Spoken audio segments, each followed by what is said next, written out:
नमस्कार दोस्तों आज के इस वीडियो में हम बात करने वाले हैं प्राइवेट सेक्टर के बैंक आईसीआईसीआई बैंक लिमिटेड के शेयर के बारे में।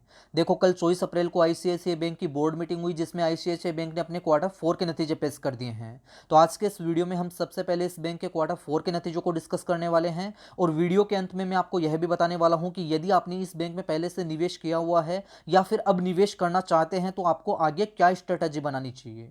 तो दोस्तों, इस वीडियो को शुरू करने से पहले मेरी आपसे एक छोटी सी रिक्वेस्ट रहेगी कि प्लीज़ आप इस वीडियो को पूरा देखना, वीडियो को लाइक करना, चैनल को सब्सक्राइब कर देना और बेल आइकन भी प्रेस कर देना ताकि आपसे कोई भी वीडियो मिस ना हो। आइए शुरू करते हैं। तो दोस्तों, सबसे पहले इस बैंक ने अपने जो क्वार्टर 4 के नतीजे पेश किए हैं उसकी डिटेल यहाँ पर मैंने आपके सामने लगाई है। बैंक का नाम भी आपके सामने है, आईसीआईसीआई बैंक के बारे में हम बात कर रहे हैं। इसका जो लास्ट ट्रेडेड प्राइस है वो आप यहाँ पर देख सकते हैं, 570 रुपये 5 पैसे का है। 9 रुपये 10 पैसे की गिरावट दिखाई दे रही है, 1.5% के आसपास डाउन दिखाई दे रहा है। देखो, ये यहाँ पर आप जो स्टेटस देख पा रहे हैं ये स्टेटस 23 अप्रैल के कारोबार का है। आज 25 अप्रैल है लेकिन आज तो संडे होने की वजह से बाजार बंद है। कल 24 अप्रैल को इस बैंक की बोर्ड मीटिंग हुई जिसमें इस बैंक ने अपने क्वार्टर 4 के नतीजे पेश किए हैं। ये यहाँ पर आप जो डिटेल देख पा रहे हैं मार्च 2021 वाली, ये इस बैंक के फाइनेंशियल ईयर 2021 के क्वार्टर 4 के नतीजों की डिटेल है जो कि कल ही के दिन आए हैं। मार्च 2020 इस बैंक के फाइनेंशियल ईयर 2020 के क्वार्टर 4 के नतीजों की डिटेल। तो ये यहाँ per year on year basis के आधार पर नतीजों की डिटेल हो गई। हम आपस में इनको यहाँ पर कंपेयर करेंगे और देखेंगे कि इस बैंक के जो क्वार्टर 4 के नतीजे आए हैं वो कैसे क्या रहे हैं। देखो, एक बात और मैं आपको यहाँ पर बता दूं कि इस बैंक ने यहाँ पर क्वार्टर 4 के नतीजों में 2 रुपये पर शेयर डिविडेंड का ऐलान भी किया है। तो 2 रुपये की इसकी फेस वैल्यू है, 2 रुपये का डिविडेंड इस शेयर ने दिया है, इस बैंक ने दिया है। तो यहाँ पर इस बैंक ने यहाँ पर लगभग 100% का डिविडेंड जो है वो अपने शेयर होल्डर्स को दिया है। अब इसके क्वार्टर 4 के नतीजों में हम सबसे पहले देखने वाले हैं इंटरेस्ट अर्न को। देखो, बैंक है और बैंकों का जो मेन काम होता है वो इंटरेस्ट का होता है। बैंक इंटरेस्ट से इनकम कमाते हैं। तो इस बैंक का इंटरेस्ट अर्न था मार्च 20 वाले क्वार्टर में 19,188 करोड़ का, जो कि मार्च 21 वाले क्वार्टर में बढ़ करके आया है 19,841 करोड़ का। तो यहाँ per year on year basis के आधार पर इंटरेस्ट अर्न में 3.5% का उछाल दिखाई दे रहा है। बात करें ऑपरेटिंग प्रॉफिट की तो यहाँ पर आप देख सकते हैं इस बैंक का ऑपरेटिंग प्रॉफिट था मार्च 20 वाले क्वार्टर में 7,390 करोड़ के आसपास का, जो कि मार्च 21 वाले क्वार्टर में बढ़ करके आया है 8,539 करोड़ रुपए के आसपास का। तो ईयर ऑन ईयर बेसिस के आधार पर ऑपरेटिंग प्रॉफिट में भी 15.5% से भी ज्यादा का जंप देखने को मिल रहा है। अब हम बात करते हैं एनपीए पर। देखो, एनपीए की स्थिति चेक करना बहुत ज्यादा जरूरी होता है। इस बैंक के अगर नेट एनपीए की अगर हम बात करें तो मार्च 20 वाले क्वार्टर में नेट एनपीए थे 1.41% के, जो कि कम होकर के आए हैं अभी मार्च 21 वाले क्वार्टर में 1.14% के। तो ईयर ऑन ईयर बेसिस के आधार पर नेट एनपीए की स्थिति जो है वो हमें सुधरती हुई दिखाई दे रही है। वहीं अगर हम बात करें ग्रोस एनपीए की तो यहां पर ये जो आपको डिटेल दिखाई दे रही है इसके ग्रोस एनपीए की डिटेल है। मार्च 20 वाले क्वार्टर में ग्रोस एनपीए थे 5.53% के, जो कि अभी यहां पर मार्च 21 वाले क्वार्टर में कम होकर के आए हैं 4.96% के। तो यहां पर इस बैंक के एनपीए की स्थिति जो है वो यहां पर सुधरती हुई दिखाई दे रही है।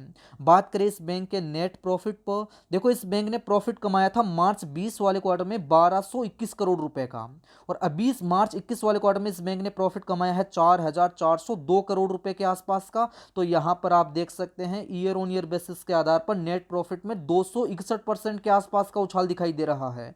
तो नेट प्रॉफिट में भी हमें यहां पर एक तगड़ा उछाल देखने को मिला है। तो इस बैंक ने अपने जो क्वार्टर 4 के नतीजे पेश किए हैं बहुत ही शानदार पेश किए हैं। इंटरेस्ट अर्न बढ़ करके आया है और नेट प्रॉफिट में भी हमें यहां पर 261% का उछाल दिखाई दे रहा है। यह तो हमने बात की है ईयर ऑन ईयर बेसिस के आधार पर। एक बार हम क्वार्टर ऑन क्वार्टर बेसिस के आधार पर भी स्थिति चेक करके देखते हैं। तो डिटेल्स आपके सामने आ चुकी है, ध्यान से आपको देखना है। देखो, सबसे पहले हम बात करेंगे इंटरेस्ट अर्न पर। ये यहाँ पर आप देख सकते हैं मार्च 21 बैंक के फाइनेंशियल ईयर 2021 के क्वार्टर 4 के नतीजों की डिटेल जो कि कल के दिन आए हैं, और दिसंबर 2020 फाइनेंशियल ईयर 2021 के इसके क्वार्टर 3 के नतीजे हैं। तो ये यहाँ पर क्वार्टर ऑन क्वार्टर बेसिस के आधार पर बात हो गई। सबसे पहले अगर हम बात करें इंटरेस्ट अर्न की तो इंटरेस्ट अर्न में आप देख सकते हैं आधे % से भी ज़्यादा का उछाल दिखाई दे रहा है। अगर हम बात करें ऑपरेटिंग प्रॉफिट की तो ऑपरेटिंग प्रॉफिट में हमें यहाँ पर 3-3.25% के आसपास की गिरावट देखने को मिल रही है क्वार्टर ऑन क्वार्टर बेसिस के आधार पर। एनपीए की स्थिति भी देखते हैं। देखो, सबसे पहले नेट एनपीए की स्थिति चेक करते हैं। तो नेट एनपीए जो है वो क्वार्टर ऑन क्वार्टर बेसिस के आधार पर बढ़ करके आए हैं, ये एक चिंता का विषय है। देखो, यहाँ पर दिसंबर 20 वाले क्वार्टर में 0.63% के एनपीए थे जो कि बढ़ करके आए हैं 1.14% के।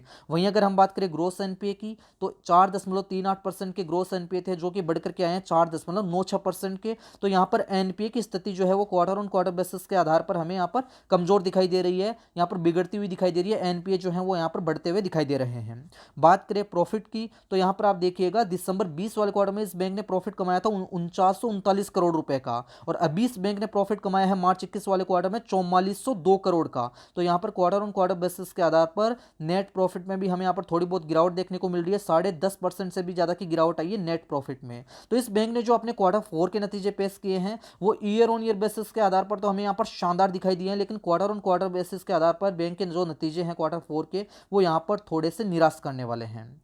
तो ये तो हमने बात की है इस बैंक के क्वार्टर 4 के नतीजों पर। अब और डिटेल्स भी हम इसकी चेक करके देखते हैं। देखो इस बैंक के वैल्यूएशन की डिटेल मैंने आपके सामने लगा दी है, वैल्यूएशन पर भी बात करके देखते हैं। यहाँ पर आप देख सकते हैं इसका जो प्राइस टू अर्निंग रेशियो है, इसका जो पी रेशियो है वो 30.39 का है। तो मार्केट जो है अभी भी अपने हाईएस्ट लेवल के आसपास से हमें ट्रेड होता हुआ दिखाई दे रहा है, तो ठीक ठाक इसका पी देखने को मिल रहा है। Price to book value ratio की अगर हम बात करें 2.77 का है। इसका जो R O E return on equity जो है वो आप यहाँ पर देख सकते हैं 9.11% का है, और इसका जो R O A return on asset जो है वो 1.09% का है। बात करें net NPA to book value ratio की तो 3.40 का है।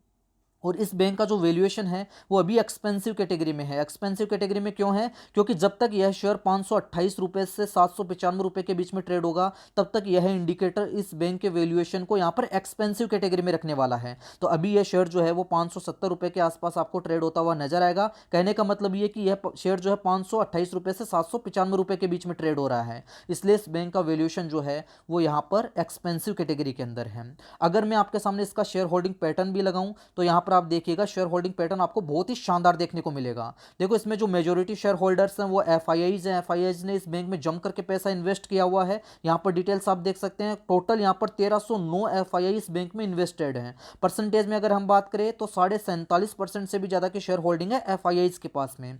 म्यूचुअल फंड की अगर हम बात करें तो 26% के आसपास की शेयर होल्डिंग है म्यूचुअल फंड के पास में, और म्यूचुअल फंड की टोटल 84 स्कीम्स ने इस बैंक में अपना पैसा लगाया हुआ है। परसेंटेज में इनकी जो शेयर होल्डिंग है वो 26% के आसपास की है।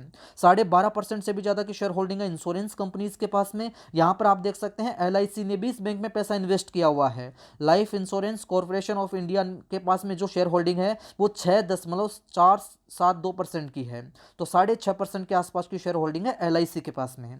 नॉन इंस्टीट्यूशंस की अगर हम बात करें 10% के आसपास की शेयर होल्डिंग है। 3.25% के आसपास की शेयर होल्डिंग है डीआईएस के पास में। 21.5% के आसपास की शेयर होल्डिंग है अदर्स के पास में, और 7.65% की शेयर होल्डिंग है इंडिविजुअल इन्वेस्टर्स के पास में। तो बहुत ही शानदार शेयर होल्डिंग पैटर्न यहां पर इस बैंक का देखने को मिल रहा है। अब इस बैंक में फ्राइडे वाले दिन जो कारोबार हुआ है उसकी डिटेल्स भी हम चेक करेंगे।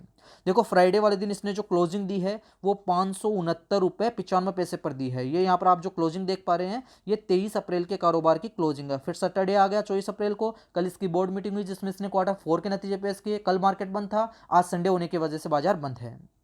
देखो 23 अप्रैल को इसमें जो डिलीवरी पोजीशन जो है वो भी हम चेक करते हैं। देखो इसमें जो टोटल क्वांटिटी ट्रेड हुई थी 23 अप्रैल को वो 3,37,49,000 शेयर्स की हुई थी। उसमें से जो डिलीवरी उठी है वो 1,08,61,000 शेयर्स की उठी है। परसेंटेज में अगर हम बात करें तो 32% से भी ज़्यादा की यहाँ पर हमें डिलीवरी उठती हुई दिखाई दे रही है। तो ठीक ठाक डिलीवरी यहाँ पर इसमें उठी है। शेयर होल्डर्स ने यहाँ पर माल को होल्ड किया क्योंकि उनको लगता है कि इसके जो क्वार्टर 4 के नतीजे हैं वो अच्छे आएंगे और हमें मंडे को यहाँ पर इसमें तेजी देखने को मिलेगी, इसलिए यहाँ पर शेयर होल्डर्स ने यहाँ पर माल को अपने होल्ड करके रखा था।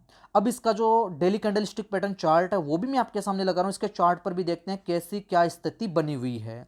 तो आईसीआईसीआई बैंक लिमिटेड का daily candle stick pattern chart आपके सामने आ चुका है। चार्ट आप देख सकते हैं बहुत ही शानदार यहाँ पर देखने को मिल रहा है। ये यहाँ पर आपको जो गिरावट देखने को मिल रही है बहुत ही भयंकर गिरावट यहाँ पर पूरे स्टॉक मार्केट में ही हमें देखने को मिली थी। देखो कोरोना वायरस महामारी की वजह से यह पूरे स्टॉक मार्केट में ही गिरावट आई थी, जिस वजह से यहाँ पर भी आपको यह गिरावट इस शेयर में देखने को मिल रही है। बात करूं अगर मैं इस कैंडल की तो यहाँ पर इस गिरावट से पहले इसने एक हाई बनाया था, तो इस हाई पर हम बात कर लेते हैं। ये कैंडल आपको यहाँ पर जो दिखाई दे रही है ये 12 फरवरी 2020 के कारोबार की कैंडल है, और 12 फरवरी 2020 को इसने जो हाई बनाया था वो था 550 रुपये 70 पैसे का। देखो 550 रुपये 70 पैसे का इसका हाई था। फिर इसमें यहाँ पर बहुत ही भयंकर गिरावट देखने को मिली और यहाँ पर आकर के इसने एक सपोर्ट लिया, यहाँ पर आकर के इसने एक लो बनाया है। ये यहाँ पर आपको जो कैंडल दिखाई दे रही है ये कैंडल है 24 मार्च 2020 के कारोबार की, और 24 मार्च 2020 को इसने लो बना दिया यहाँ पर 268 ₹567.30 का। तो आप देख सकते हैं केवल 1 से सवा महीने के अंदर ही यह शेयर जो है, इस शेयर का जो प्राइस है वो यहाँ पर आधा हो चुका था। ₹550 से गिर करके यह शेयर यहाँ पर लगभग ₹270 के आसपास आ चुका था। फिर ₹268.30 का लो बनाने के बाद वापस इसमें हमें यहाँ पर तेजी देखने को मिली, थोड़ी बहुत गिरावट आई थी, फिर लगातार इसमें हमें केवल और केवल तेजी ही देखने को मिली थी, आप देख सकते हैं। और यहां पर आकर के इसने एक हाई बनाया है और इसका जो प्रीवियस हाई था जो कि ₹550 के आसपास का था, उसको भी यहां पर इसने ब्रेक कर दिया। यहां से इसका एक ब्रेकआउट हुआ था और यहां पर आकर के इसने एक नया हाई बना दिया है। तो इस पर हम बात करेंगे, ये इसका 52 वीक का हाई भी है। देखो ये यहां पर आपको जो कैंडल दिखाई दे रही है, ये कैंडल है 16 फरवरी 2021 के कारोबार की, और 16 फरवरी को इसने जो हाई बनाया था वो था ₹679.40 का, जो कि इसका 52 वीक का हाई भी है। यहाँ पर मैं आपके सामने लिख देता हूँ ताकि हर एक बात आपको यहाँ पर अच्छे से समझ में आ सके। ये इसका 52 वीक का हाई है। 52 वीक का हाई बनाने के बाद यहाँ पर वापस से हमें इसमें धीरे धीरे गिरावट देखने को मिली। देखो पूरे स्टॉक मार्केट में ये हमें यह गिरावट देखने को मिल रही है क्योंकि कोरोना वायरस की जो दूसरी लहर है, जो दूसरा वेव है, वो बहुत ही भयानक है, जिसकी वजह से हमें यहाँ पर गिरावट देखने को मिल रही है। लेकिन पिछली बार जैसी गिरावट आई थी, ये यहाँ पर जो आप गिरावट देख पा रहे हैं, इस तरह की गिरावट ऐसा मुझे नहीं लगता कि वापस से आनी चाहिए, क्योंकि पिछली बार हमारे पास कोई ऑप्शन नहीं था, पिछली बार हमारे पास कोई दवाई नहीं थी। लेकिन इस बार वैक्सीन आ चुकी है, वैक्सीनेशन जारी है, वैक्सीनेशन का काम जो है वो लगातार जारी है, और 1 मई से यहाँ पर 18 प्लस से जो भी लोग हैं उनको भी यहाँ पर वैक्सीन लगने वाली है। तो मुझे नहीं लगता कि ये जो पिछली बार गिरावट हमें देखने को मिली थी, ऐसी गिरावट हमें वापस से देखने को मिल सकती है। तो यहाँ पर ₹530 के आसपास का इसने यहाँ पर 2 बार सपोर्ट लिया, वापस से इसमें थोड़ा सा रिवर्सल हमें देखने को मिला है। ये लास्ट वाली आपको जो कैंडल दिखाई दे रही है, इस पर हम बात करते हैं। देखो ये यहाँ पर आप जो कैंडल देख पा रहे हैं, ये 23 अप्रैल 2021 के कारोबार की कैंडल है, फ्राइडे वाले दिन के कारोबार की कैंडल है। और फ्राइडे वाले दिन इसने जो हाई बनाया है वो है ₹580.50 का। लो बनाया था इसने ₹567.05 का, और क्लोजिंग दी है ₹569.95 पर, मतलब अपने लो के आसपास ही यहाँ पर इसने क्लोजिंग दी थी। तो अभी इसका जो करंट मार्केट प्राइस है वो है ₹570 के आसपास का। फ्रेंड्स अगर मैं यहाँ पर आपको बताऊँ तो इसका जो 100 डे एक्सपोनेंशियल मूविंग एवरेज जो है वो यहाँ पर 554 के आसपास का है, और इसका जो 200 डे एक्सपोनेंशियल मूविंग एवरेज है वो 509 के आसपास का है। अभी 4-5 दिन पहले भी मैंने जब वीडियो बनाया था तब भी मैंने आपको यहाँ पर एक सपोर्ट बताया था। देखो इसका जो 100 डे एक्सपोनेंशियल मूविंग एवरेज है 554 के आसपास का, इसको आप यहाँ पर पहला सपोर्ट मान करके आप इसमें पोजीशन बना सकते हैं। अगर यह सपोर्ट टूटता भी है तो फिर ज़्यादा से ज़्यादा यह शेयर जो है वो 510 रुपए तक जा सकता है, जो कि इसका 200 डे एक्सपोनेंशियल मूविंग एवरेज है। तो इसको आप यहाँ पर सेकंड सपोर्ट मान सकते हैं। लेकिन मुझे नहीं लगता कि इसका जो पहला सपोर्ट है 554 का वो यहाँ पर टूटना चाहिए। अगर बाई चांस यह सपोर्ट टूट भी जाता है तो फिर यह शेयर जो है वो यहाँ पर ज़्यादा से ज़्यादा 510 रुपए तक जा सकता है। इससे नीचे के जाने के चांस यहाँ पर मुझे बहुत कम दिखाई दे रहे हैं। तो यहाँ पर इस शेयर में हमें केवल और केवल तेजी ही देखने को मिलने वाली है। इसने जो Q4 के नतीजे पेश किए हैं बहुत ही शानदार पेश किए हैं। ईयर ऑन ईयर बेसिस के आधार पर इसके जो नतीजे हैं हम मुझे बहुत ही अच्छे लगे हैं। तो मुझे इस शेयर में ऐसा लगता है कि मंडे को, कल वाले दिन यहाँ पर इसमें केवल और केवल तेजी ही देखने को मिल सकती है। तो आप चाहे तो यहाँ पर इसमें पहला सपोर्ट जो मैंने आपको बता दिया 554 को पहला सपोर्ट मान करके इसमें पोजीशन बना सकते हैं। अभी ये शेयर जो है अपने 100 डे और 200 डे एक्सपोनेंशियल मूविंग एवरेज से आपको ऊपर ही ट्रेड होता हुआ दिखाई देगा। अब बात करते हैं आगे की स्ट्रेटेजी पर, कि अगर आपने पहले से निवेश कर रखा है या फिर अब निवेश करना चाहते हैं तो अब आपको इसमें आगे क्या स्ट्रेटेजी बनानी चाहिए।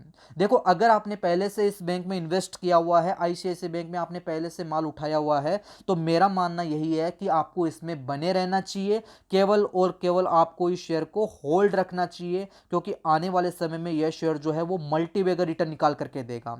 अगर आप खरीदारी करने की सोच रहे हैं, अगर आप इसमें यहाँ पर माल उठाने की सोच रहे हैं, तो मेरा मानना यह है कि आप एसआईपी मोड में इसमें यहाँ पर खरीदारी की शुरुआत कर सकते हैं।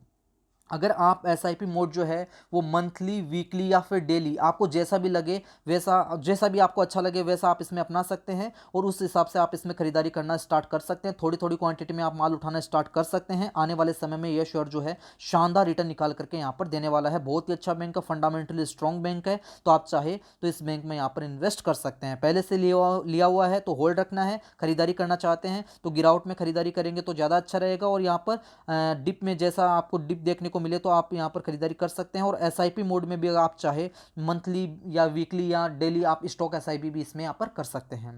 तो ये आपको आगे की स्ट्रेटेजी बनानी चाहिए। आप सेल करने की सोच रहे हैं तो बहुत बड़ी गलती आप करेंगे। इस शेयर को आपको बिल्कुल भी सेल नहीं करना चाहिए, क्योंकि एचडीएफसी बैंक के बाद में मुझे प्राइवेट सेक्टर में जो सबसे अच्छा बैंक लगता है वो है आईसीआईसीआई बैंक लिमिटेड। तो यह बैंक भी जो है वो एचडीएफसी बैंक की तरह के रिटर्न्स आने वाले समय में हमें निकाल करके दे सकता है। तो फ्रेंड्स, एक छोटा सा वीडियो था आईसीआईसीआई बैंक लिमिटेड के शेयर के ऊपर। अगर मेरे द्वारा बनाए गए वीडियो और दी गई जानकारी आपको थोड़ी सी भी पसंद आई है तो प्लीज़ इस वीडियो को लाइक कीजिएगा, दोस्तों के साथ में भी इस वीडियो को शेयर कीजिए। और अगर आपने अभी तक इस चैनल को सब्सक्राइब नहीं किया तो चैनल को अभी सब्सक्राइब कर ले और उसके पास बने हुए नोटिफिकेशन बेल पर भी क्लिक कर ले, ताकि स्टॉक मार्केट से रिलेटेड वीडियो आपको हमेशा मिलते रहे। दोस्तों, इस वीडियो में इतना ही, मिलेंगे एक और नई वीडियो में एक और नई जानकारी के साथ। तब तक के लिए नमस्कार।